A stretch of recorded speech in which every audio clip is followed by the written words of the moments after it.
గుర్రం గుడ్డిదైనా దాణా తప్పదంటారు చూశారు. సరిగ్గా అలా ఉంది ఆంధ్రప్రదేశ్లో అటవీ శాఖ అధికారుల పరిస్థితి. ఆ శాఖ నుంచి ప్రాతినిధ్యం వహిస్తున్న ఉప ముఖ్యమంత్రి పవన్ కళ్యాణ్ మెప్పు కోసం చేసిన ప్రయత్నం ఒకటి బెడిసి కొట్టింది. చాలా పెద్ద భారంగా మారుతోంది.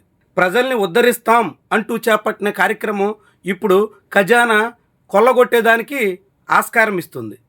దాంతో ఈ వ్యవహారం ఇప్పుడు చాలా పెద్ద స్థాయిలో చర్చకు అవకాశంగా మారుతోంది. కుంకి ఏనుగుల పేరుతో రాష్ట్రంలో అటవీ ఏనుగుల దాడి నుంచి ఓళ్లను, పంటలను, ప్రజల ప్రాణాలను పరిరక్షిస్తాం అని ప్రభుత్వం ఆడంబరంగా చెప్పింది. నేరుగా ఆంధ్రప్రదేశ్ ఉప ముఖ్యమంత్రి పవన్ కళ్యాణ్ కర్ణాటక వెళ్లారు. కర్ణాటక ప్రభుత్వంతో చర్చలు జరిపారు. కర్ణాటక ప్రతినిధులు ఆంధ్రప్రదేశ్ వచ్చారు. విజయవాడలోని ఒక ప్రైవేటు హోటల్లో దాని చుట్టూ చాలా పెద్ద స్థాయిలో మంతనాలు జరిగాయి. చివరికి కర్ణాటక నుంచి 4 కుంకి ఏనుగుల్ని ఆంధ్రప్రదేశ్కి తీసుకొచ్చాం అంటూ ప్రకటించారు. సరిగ్గా గత ఏడాది మే నెలలో ఆ 4 ఏనుగులు రంజన్, దేవ, అభిమన్యు, కృష్ణ ఇలా పేర్లతో పిలుచుకునేటువంటి 4 ఏనుగులు ఆంధ్రప్రదేశ్ చేరుకున్నాయి.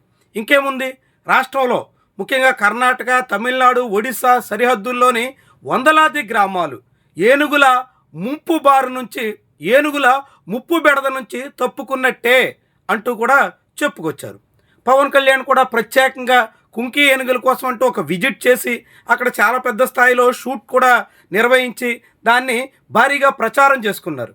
ఇంకేముంది, కుంకి ఏనుగులతో రాష్ట్రంలో పరిస్థితులన్నీ సాధారణ స్థితికి వచ్చేస్తాయి అన్నట్టుగా ప్రచారం అయితే సాగింది.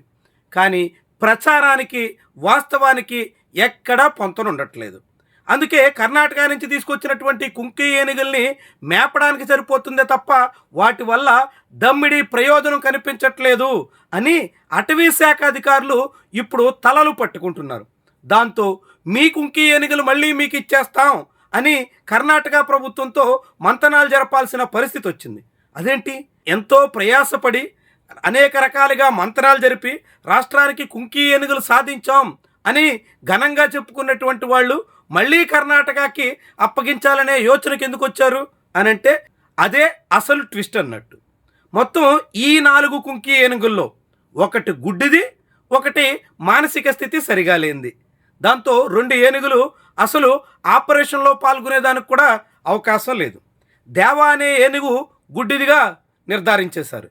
దాంతోపాటుగా రంజన్ అని పిలుస్తున్నటువంటి ఏనుగు కూడా మానసిక స్థితి సరిగా లేకపోవడంతో ఆపరేషన్లకి ఏమాత్రం సహకరించే అవకాశం లేదు. ఇక మిగిలిన 2 ఏనుగులు కూడా ఇంకా ఆపరేషన్ చేయగలిగినటువంటి సామర్థ్యం, సత్తా లేకపోవడంతో ఎప్పటి వరకు ఆ 4 కుంకి ఏనుగుల ద్వారా రాష్ట్రంలో ఒక్క గ్రామాన్ని, ఒక్కరి ప్రాణాన్ని కాపాడగలిగిన పరిస్థితి రాలేదు. ఇప్పటికే రాష్ట్రంలో అటవీ శాఖ వద్ద ఉన్నటువంటి 1-2 ఏనుగుల్ని ఉపయోగించుకొని చేపట్టినటువంటి ఆపరేషన్లే కుంకి ఏనుగుల ద్వారా చేపట్టాం అని ప్రచారం అయితే చేసుకున్నారు. కానీ వాస్తవం అందుకు పూర్తి విరుద్ధంగా ఉన్నట్టు ఇప్పుడు అటవీ శాఖ అధికారులు అంగీకరించక తప్పని పరిస్థితి వచ్చింది.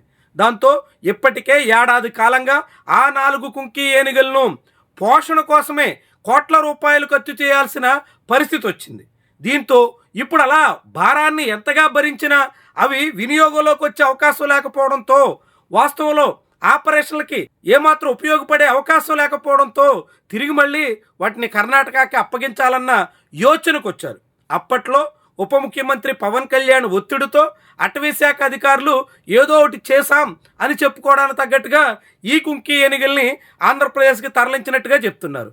ఉప ముఖ్యమంత్రి కర్ణాటక వెళ్ళడం, కర్ణాటక అధికారులు ఇక్కడ రావడం, దాని చుట్టూ ప్రచారం, అదే సమయంలో కుంకి ఏనుగులు తరలించడం, దాని మీద సాగించినటువంటి పవన్ కళ్యాణ్ షూట్, ఇవన్నీ చాలా పెద్ద స్థాయిలో రాష్ట్ర ప్రభుత్వానికి భారమయంగా మిగిలాయే తప్ప భరోసా కల్పించడానికి, నయా పైసా ఉపయోగం దక్కడానికి ఏ కోసానా పనికి రాలేదన్నది ఇప్పుడు తేలుతున్నటువంటి వాస్తవం. దీంతో కుంకి ఏనుగుల వ్యవహారం ఏపీ ప్రభుత్వానికి భారంగాను, రాష్ట్ర ఖజానాకి పూర్తిగా నిరుపయోగమైనటువంటి అదనపు ఖర్చుగాను మారుతున్నట్టు చెప్పాల్సి ఉంటుంది. మరి ఇలాంటి పరిస్థితుల్లో ఇంతకాలంగా కుంకి ఏనుగులతో ఏదో సాధిస్తున్నాం అంటూ జనాల్ని మభ్యపెట్టడానికి చేసినటువంటి ప్రచారం వెనక మొదలబేంటి, ఎందుకు ప్రభుత్వ పెద్దలు అలా చేసుకొచ్చారు, దాని కారణంగా ఇప్పుడు జరిగినటువంటి నష్టానికి బాధ్యత ఎవరిది, ఇంతగా రాష్ట్రం ఆర్థిక పరిస్థితుల్లో అల్లాడిపోతుంటే ఇలా అదనపు భారాన్ని ఖజానా మీద నెట్టేస్తున్నటువంటి వాళ్ళు దానికి కారకులు ఎవరు?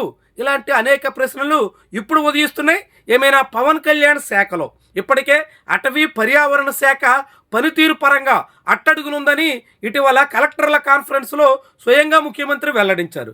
ఈ తరుణంలో ఇప్పుడు కుంకి ఏనుగుల వ్యవహారం కూడా బెడిసి కొట్టి అసలు ప్రచారానికి ఏమాత్రం పొంతలేనటువంటి రీతిలో, అసలు ఆపరేషన్లకే ఉపయోగించలేనటువంటి పరిస్థితిలో ఉన్న తరుణంలో ఇది కూడా బూమరాంగ్ అయినట్టే కనిపిస్తోంది.